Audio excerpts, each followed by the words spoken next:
गौतम जैसे ही उस काली शक्ति के वश में आया, वो खुद अपने दोस्तों के लिए खतरा बन गया। अनजाने में उसने रोहित और ताविश पर वार किया और हर वार और भी ज्यादा खतरनाक होता गया। लेकिन कई कोशिशों के बाद गौतम ने अपने आप को संभाला और वापस होश में आया। पर कहानी यहीं खत्म नहीं हुई। असली खतरा अभी भी सामने था। तीन शैतानी शक्तियां जो हर पल और भी ज्यादा ताकतवर होती जा रही थीं। गौतम ने उनका सामना किया, लेकिन वो उनके सामने कमजोर पड़ रहा था। तभी एक जानलेवा वार गौतम की तरफ बढ़ा, लेकिन रोहित ने बिना एक पल सोचे वो वार खुद पर ले लिया। उसकी कुर्बानी ने सब कुछ बदल दिया। पर शैतानी शक्तियां रुकी नहीं। तीनों ने एक साथ फिर हमला किया। गौतम अब अकेला था, थका हुआ और पूरी तरह से बेसहारा। उसने अपनी आंखें बंद कर लीं। अब आगे।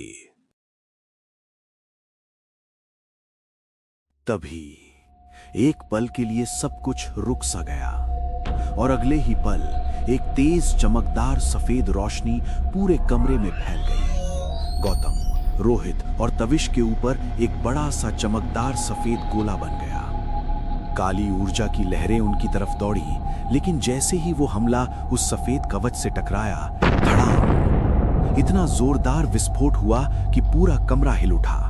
दीवारें कांप गईं, हवा भारी हो गई और फिर वही हमला उसी ताकत से पलटकर सीधे उन शैतानों पर जा लगा। तीनों एक साथ चीखे और हवा में उछलते हुए सीधे पीछे की दीवार में जा धंसे, जैसे किसी ने उन्हें अंदर ही दबा दिया हो। कुछ पल के लिए पूरी खामोशी। गौतम घुटनों के बल गिर चुका था। उसकी सांसें तेज थीं, आंखों में आंसू। वो धीरे धीरे सिर उठाता है और जैसे ही सामने देखता है, उसका दिल एक पल के लिए रुक जाता है। उसके सामने एक रहस्यमयी आदमी खड़ा था। चेहरा आधा अंधेरे में, आंखें गहरी और आवाज अजीब तरह से शांत। गौतम लड़खड़ाते हुए उसके पास जाता है। आप यहाँ? सही वक्त पर हमारी मदद करने के लिए बहुत बहुत शुक्रिया। उसका शरीर दर्द से करा रहा था, लेकिन उसके सवाल रुक नहीं रहे थे। आपको तो सब पता होता है ना? तो बताइए, ये जगह हो क्या? ये घर के बीच में ये पहाड़ जैसा पत्थर क्या है? और तविश के पापा, मैंने उन्हें दरवाजे के इस पार आते देखा था, वो कहाँ गए? कुछ देर की बात, रहस्यमयी आदमी हाथ उठाकर उसे शांत करता है और धीरे से बोलता है, जो तुम्हारे सामने है वो कोई साधारण पत्थर नहीं है। कई साल पहले एक राजा शक्तियों के लालच में अंधा हो चुका था। वो शैतान को धरती पर लाना चाहता था, और अगर वो सफल हो जाता तो ये पूरी दुनिया खत्म हो जाती। लेकिन उस समय एक महान तपस्वी महर्षि श्रील्य को इस बात का पता चला, और वो तुरंत 4 और सिद्ध पुरुषों के साथ उग्रकूट पहुंच गए। 5 सिद्ध पुरुष हर बाधा पार करते हुए इस हवेली तक पहुंचे। उन्होंने राजा को रोका, उसे समझाया, लेकिन राजा की आंखों में बस लालच था। उसने उन्हें कैद करने की कोशिश की, लेकिन वो असफल रहा। सिद्ध पुरुषों ने अपने चारों ओर एक सुरक्षा घेरा बना लिया और धीरे धीरे उस पत्थर की ओर बढ़ने लगे। लेकिन राजा नहीं रुका। उसने अपनी उंगली काटी और अपना खून आग में अर्पित कर दिया। जैसे ही खून गिरा, पूरा मैंशन कांप उठा। पत्थर के अंदर से भयानक आवाजें आने लगीं और पत्थर धीरे धीरे बीच से टूटने लगा। और फिर उसके अंदर से एक विशाल काला धुआं धीरे धीरे बाहर आने लगा और एक भयानक शैतान का रूप लेने लगा। इतना विशाल, इतना अंधेरा कि जैसे रोशनी भी उससे डर रही हो। सिद्ध पुरुषों ने एक साथ उस पर हमला किया, लेकिन कोई असर नहीं। उन्होंने बार बार वार किया और धीरे धीरे शैतान थोड़ा कमजोर पड़ा। लेकिन तभी उसकी नजर राजा पर पड़ी। एक झटके में उसने राजा को अपने पास खींच लिया और उसे पकड़ लिया। राजा चीखा, लेकिन एक ही पल में शैतान ने पूरी ऊर्जा खींच ली और उसका शरीर सिर्फ हड्डियों का ढांचा बनकर जमीन पर गिर पड़ा। अब शैतान और भी शक्तिशाली हो चुका था। वो धीरे धीरे पत्थर से बाहर आ रहा था। उसने कई बार सिद्ध पुरुषों पर हमला किया। सिद्ध पुरुष कमजोर होते गए, लेकिन रुके नहीं। तभी पांचों सिद्ध पुरुष पत्थर के चारों ओर खड़े हो गए, एक तारे के आकार में, और उन्होंने उसे कैद करने के लिए मंत्र का प्रयोग किया। ओम नादमूलम ग्रसामि छाया तत्वम निरोधामि उग्रकूटादेशेन अत्र बद्ध शाश्वतम। जैसे जैसे मंत्र गूंजता गया, शैतान कमजोर होता गया, लेकिन उनकी शक्ति भी खत्म हो रही थी। तभी महर्षि श्रिल्य ने एक पत्थर उठाया, उसे हवा में उछाला और अपनी सारी ऊर्जा उसमें समाहित करने लगे। बाकी सिद्ध पुरुषों ने भी वैसा ही किया, और फिर एक तेज सफेद रोशनी उस पत्थर से निकली, जो शैतान को चीरते हुए उसे वापस उस दरवाजे के पार धकेलने लगी। दर्दनाक तरीके से सभी सिद्ध पुरुष अपनी पूरी ताकत लगा रहे थे। उनकी आंखों से, नाक से, मुंह से खून बह रहा था, लेकिन कोई रुका नहीं। 4 सिद्ध पुरुष वहीं गिर गए। उनकी ऊर्जा पूरी तरह समाप्त हो चुकी थी और उनकी मृत्यु हो गई। अब महर्षि श्रिल्य अकेले बचे थे। उन्होंने बंधन को मजबूत करने के लिए अपनी आत्मा उसी बंधन से बांध दी, ताकि शैतान बाहर ना निकल सके, और अपनी अंतिम शक्ति से उस शैतान को हमेशा के लिए कैद कर दिया।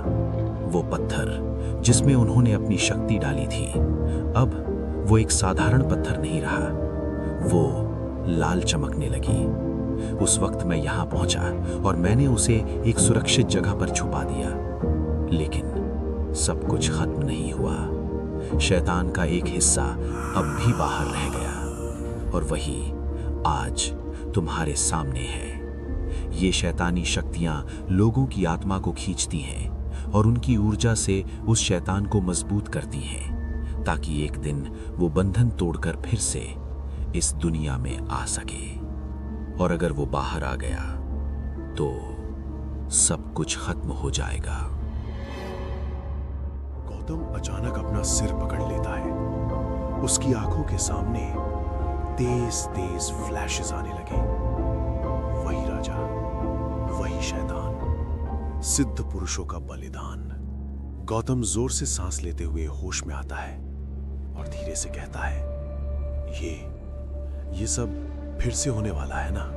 रहस्यमय आदमी उसे देखते हुए बोला, अगर तुमने इसे नहीं रोका तो हाँ। गौतम पूछा, तो मुझे क्या करना होगा? रहस्यमयी आदमी उसकी आंखों में देखता है और धीरे लेकिन बेहद भारी आवाज में कहता है, तुम्हें इन शैतानी शक्तियों को फिर से उस दरवाजे के उस पार भेजना होगा, और इस बार इस दरवाजे को हमेशा के लिए बंद करना होगा। लेकिन याद रखना, अगर एक भी गलती हुई तो शैतान आजाद हो जाएगा, और अगर वो बाहर आ गया तो सब कुछ खत्म हो जाएगा। गौतम के चेहरे का रंग उड़ चुका था, उसकी आवाज टूट गई। लेकिन मैं कैसे?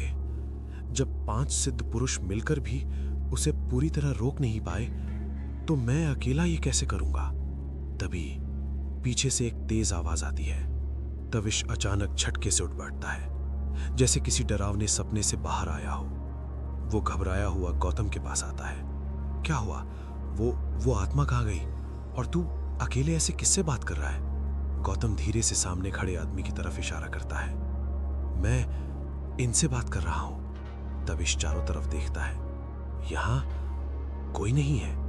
गौतम की सांस अटक जाती है। तभी रहस्यमय आदमी हाथ उठाकर उसे रोकता है।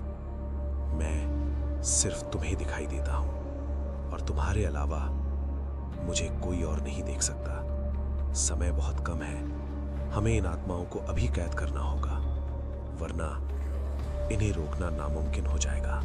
और इसके लिए हमें वही मंत्र इस्तेमाल करना होगा जो सिद्ध पुरुषों ने किया था। ओम नाद मूलम ग्रसामि छाया तत्वम निरोधामि उग्रकूट आदेशेन अत्र बद्धा शाश्वतम। जैसे ही मंत्र खत्म होता है, पत्थर के चारों तरफ अचानक एक विशाल त्रिकोण उभर आता है। जमीन फटने लगती है, दरारों से हल्की सफेद रोशनी निकलती है। रहस्यमयी आदमी तेज आवाज में कहता है, गौतम, तविश को साथ लेकर आगे आओ। गौतम तुरंत तविश का हाथ पकड़ता है। सुन, ये मंत्र याद कर, हमें इसे एक साथ बोलना है। तविश की आंखों में डर साफ दिख रहा था। मैं ये कैसे करूंगा? गौतम उसकी आंखों में देखता है। बस मेरा साथ दे। तीनों त्रिकोण के तीनों कोनों पर खड़े हो जाते हैं। हवा अचानक तेज चलने लगती है और फिर तीनों एक साथ मंत्र जाप शुरू करते हैं। कमरा गूंजने लगता है, जैसे दीवारें भी मंत्र दोहरा रही हों। धीरे धीरे जमीन कांपने लगती है। गौतम और तविश का संतुलन बिगड़ने लगता है। तभी चारों तरफ से भयानक चीखें गूंजने लगती हैं, जैसे सैकड़ों आत्माएं एक साथ दर्द में चिल्ला रही हों। हवा में सड़न की गंध फैल जाती है। कमरा अब डर से भर चुका था। तीनों मंत्र तेज बोलने लगते हैं और तभी वो तीनों शैतानी आत्माएं धीरे धीरे खींची जाने लगती हैं, जैसे कोई अदृश्य शक्ति उन्हें घसीट रही हो। उसी पल गौतम के हाथ का स्टार मार्क जल उठता है। उसकी नसों में लाल ऊर्जा दौड़ने लगती है और उसके हाथ में एक तेज धधकती हुई लाल शक्ति बन जाती है। आत्माएं जोर जोर से चीखती हैं, तड़पती हैं और एक एक करके उस पत्थर के अंदर समाने लगती हैं। लेकिन तभी एक अदृश्य शक्ति ने पीछे से तविश पर हमला किया और गायब हो गई। तविश को बहुत ही असहनीय दर्द होने लगा और वो जमीन पर गिरने लगा। कुछ पल के लिए उस ट्रायंगल की सफेद रोशनी कम होने लगी। तभी गौतम ने तविश का हाथ पकड़कर उठाया और उसने मंत्र जाप फिर शुरू किया।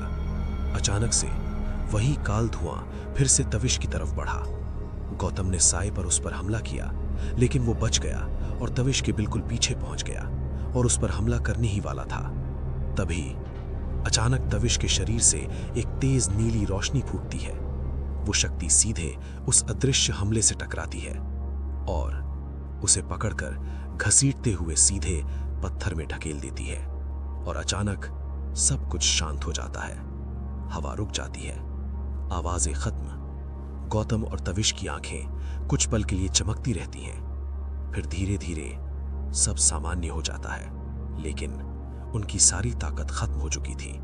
दोनों एक साथ जमीन पर गिर पड़ते हैं। कुछ देर बाद गौतम उठता है और रहस्यमयी आदमी के पास जाता है।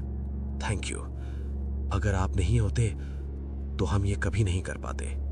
आदमी हल्की मुस्कान के साथ कहता है, नहीं, अगर तुम दोनों नहीं होते तो ये काम कभी नहीं हो सकता था। मैं सिर्फ एक जरिया हूं, लेकिन तुम इस पूरी कहानी का केंद्र हो। गौतम चुप हो जाता है। उसके दिमाग में सवालों का तूफान उठ चुका था। तविश दूर बैठा गौतम को देख रहा था। उसे समझ नहीं आ रहा था कि वो किससे बात कर रहा है। तभी गौतम को रोहित की याद आती है। वो पीछे मुड़ता है। रोहित अब भी बेहोश पड़ा था और उसके पेट से धीरे धीरे खून बह रहा था। गौतम घबरा जाता है। प्लीज इसे बचा लीजिए। रहस्यमयी आदमी आगे बढ़ता है।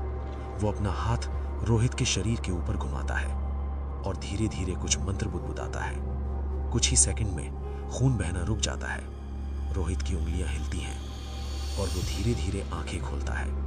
वो घबरा कर चारों तरफ देखने लगता है। गौतम उसे पकड़ता है। शांत हो जा, सब खत्म हो चुका है। वो आत्माएं जा चुकी हैं। तभी गौतम को एहसास होता है कमरे के एक कोने में कुछ है। वो मोबाइल का टॉर्च ऑन करता है, धीरे धीरे वहां की धूल हटाता है और उसे जमीन पर एक छिपा हुआ दरवाजा दिखता है। वो दरवाजा खोलता है। अंदर घना अंधेरा। तविश भागकर उसके पास आता है। दोनों धीरे धीरे नीचे उतरते हैं और जैसे ही टॉर्च की रोशनी आगे जाती है, उनकी सांसें रुक सी जाती हैं। तविश के पापा लोहे की जंजीरों में जकड़े हुए, हवा में लटके हुए, उनका शरीर खून से लथपथ और हालत बेहद खराब। तविश अपने पिता को देखकर एक पल के लिए जम जाता है। फिर पापा, उसकी आवाज टूट जाती है। तविश और गौतम दौड़ते हैं। तविश के पापा को होश नहीं था।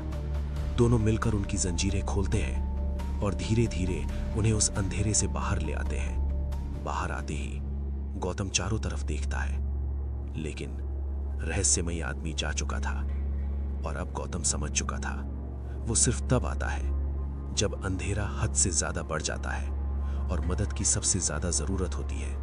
फिर बिना कोई निशान छोड़े गायब हो जाता है। रोहित पास आता है। तविश के पापा को देखकर उसके चेहरे पर राहत आती है, लेकिन स्थिति गंभीर थी। गौतम तुरंत कहता है, हमें इन्हें अभी अस्पताल ले जाना होगा। और तीनों उस अंधेरे मैंशन से बाहर निकल जाते हैं। वो मैंशन के बाहर आए। बाहर दिन ढलने लगा था। आसमान में हल्का नारंगी रंग, लेकिन हवेली के बाहर का माहौल अजीब तरह से भारी था। तभी गौतम, रोहित और तविश जैसे ही बाहर आए, उन्हें सामने गांव के बुजुर्ग खड़े दिखाई दिए। उनके चेहरे पर डर और बेचैनी साफ झलक रही थी। गौतम ने आवाज लगाई, बाबा। वो धीरे धीरे उनकी तरफ बढ़े, लेकिन जैसे ही उनकी नजर तविश के पापा पर पड़ी, उनकी आंखें फैल गईं। उनकी आवाज कांप उठी। ये कैसे संभव है? इस हवेली के अंदर जो भी गया है वो कभी वापस नहीं आया, लेकिन आज पहली बार कोई जिंदा लौटा है। गौतम और तविश के पापा को सहारा देकर धीरे धीरे गांव की तरफ बढ़ते हैं। गांव में कदम रखते ही पूरा माहौल बदल जाता है। लोग अपने घरों से बाहर निकलने लगते हैं और देखते ही देखते पूरा गांव उनके चारों तरफ इकट्ठा हो जाता है। हर किसी की आंखों में एक ही सवाल, ये कैसे बचकर आए? कुछ देर बाद सब लोग गेस्ट हाउस पहुंचते हैं। अंदर तविश की मां की हालत अब पहले से बेहतर थी। दरवाजा खुलता है। मैनेजर महेश और तविश की मां बाहर आते हैं। जैसे ही तविश की मां अपने पति को देखती है, वो एक पल के लिए जम जाती है, फिर अचानक दौड़कर उनके पास आती है। आप। उनकी आवाज टूट जाती है। वो रोते हुए उनका चेहरा पकड़कर देखती है, लेकिन तविश के पापा अभी भी बेहोश थे। उनका शरीर खून से सना हुआ और सांसें बहुत धीमी। तभी रोहित आगे आता है। महेश जी, सुबह हमने आपसे कहा था गांव के एंट्री पॉइंट पर जो पेड़ गिरा था उसे हटवाकर गाड़ी लाने को। क्या गाड़ी आ गई? महेश तुरंत सिर हिलाता है। हाँ, गाड़ी पीछे की तरफ पार्क की हुई है।